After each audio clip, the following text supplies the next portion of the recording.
Hello and welcome to the second episode of Red Dragon Book Club. Today we're talking about Red Rising, chapters 6 through 10. So where we've left off is Io has just been sentenced to death by the Archgovernor of Mars for singing an illegal song. At the beginning of chapter 6, Io is hung. So Darrow is still very taken aback by this. He doesn't understand why she's doing this, why she's becoming a martyr. But she tells him to live for more. That's her big message to Darrow, is that he needs to live for more than just mining for helium-3 for the golds. And there's this horrible scene where he's obviously heartbroken and he's pulling the legs of his wife in order to break her neck, and she's only 16 years old so that he can ease her suffering. But in that moment, the most loving thing to do is to help her die.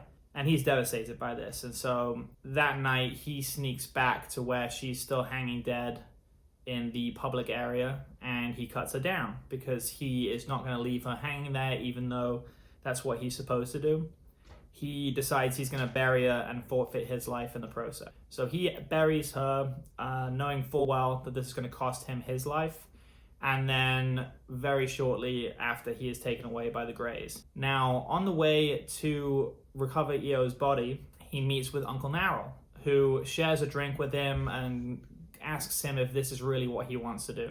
And Darrow tells him that it is, and that Uncle Narrel basically can't stop him. Uncle Narrel actually doesn't try to stop him at this point, but he does, as I said, share the drink with him, and then lets Darrow be on his way. Now, when Darrow is taken away by the Greys and hung, he obviously is expecting he is going to die, but to Darrow's great surprise, he wakes up. He wakes up in a very shallow grave and is very disoriented, and figures out that the drink that Uncle Narrel shared with him was actually drugged with a drug that was used to slow his heart rate and help him to fake his death, so that the Greys who were attending and overseeing the execution would be satisfied and think that he had died. He then meets two Reds who are unfamiliar to him, and he finds out or deduces very quickly that they are Sons of Ares, the terrorist organization, or so he thinks at the time. The person that he meets is called Harmony, who ironically is not very harmonious, and he and her butt heads immediately, mostly because she's very disrespectful about Io's death, and the pain of that is also so raw for Darrow that he's not going to abide by that. And then he is introduced to Dancer, who is the head of this cohort of the Sons of Ares, who gives him a test to kind of see if he is right for the position or the mission that they want to put him on. So he's given two cards. One is a scythe and one is a lamb. And the test is that he has to pick one of these two cards, and if he gets the scythe, then he's basically out and he loses. And if he picks the lamb, then he wins and he's allowed to kind of proceed with the mission and be a part of the Sons. Darrow correctly assesses that this is a test, and so he pulls one of the cards and it's a scythe, so he loses. But he doesn't show the side of his card to Dancer. He just takes a look at it for himself and then tells Dancer that he's won and that he's picked the lamb. So Dancer asks to see the card, and then Darrow eats it, obviously showing that he's now willing to break the rules and try to overcome unfair and rigged games. And it's proven to be a rigged game when he picks up the other card, and it's also a scythe. So both cards were scythes, and there was no way that he was possibly going to win this.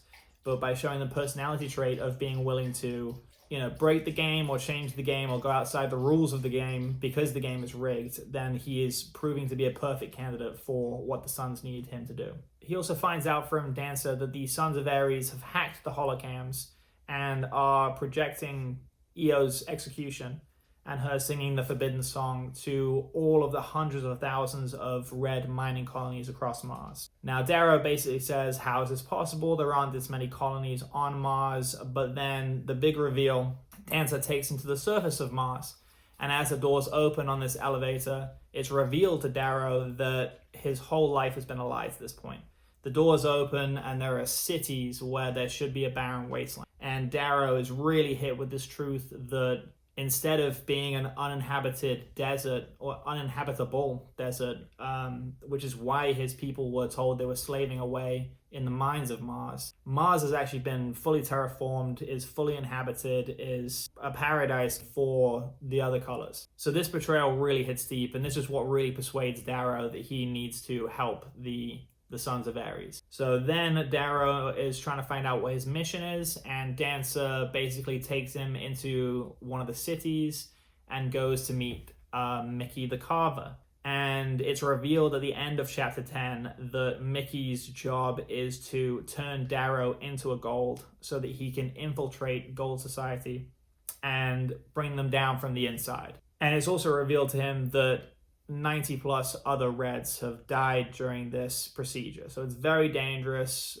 It's basically a death sentence, but his mission is that he needs to be carved up and completely physically altered to resemble a Gold, which is bigger, more muscular, obviously gold eyes, gold hairs, and with gold sigils on the back of his hands. And he accepts this mission, and they're just meeting with Mickey the Carver at the end of chapter 10. So that's kind of a brief summary. And I think these 5 chapters are really, really hard-hitting because Darrow's whole worldview is torn apart here. In the first 5 chapters, you're getting this introduction to how he believes the world to be, which is a tough world, but the world that he understands much more simple. The Reds are mining helium-3, but it's for a purpose. Like, it's a necessary thing to do, and they're helping humanity with their sacrifice. But it's now revealed in these that they're just slaves. Like, they're being completely lied to, they're being duped, and the whole of the society is built on the back of their slave labor. And this obviously makes him incredibly angry and willing to fight back. And I think that really ties things neatly into him joining the Sons, who he previously had viewed only as a terrorist organization. There are also a couple of really nice quotes in these few chapters. The first is when Io is hanging, and it's kind of reiteration of this quote that we see a lot in Red Rising. I rush forward to kiss her ankle. I cradle her legs. I will not let her suffer. On Mars, there is not much gravity, so you have to pull the feet to break the neck. They let the loved ones do it. And then the second is when Darrow is finding out about how the rest of the colors already live on Mars and it's already a habitable planet. They say, Gold structure everything to make their own lives easier. They have shows produced to entertain and placate the masses. They give monies and handouts to make generations dependent on the 7th day of each Earth month. They create goods to grant us a semblance of liberty. If violence is the Gold sport, manipulation is their art form. I think this one's really nice just because it's also relevant to our own society. Like, I think that there's so much media to consume nowadays in terms of Netflix, you know, all the other huge streaming channels. There's just endless amounts of things to kind of placate yourself. The masses in general are for sure being placated by the ruling class. And it's really nicely detailed here in that Golds are manipulating all of the other colors in order to essentially keep them quiet and docile.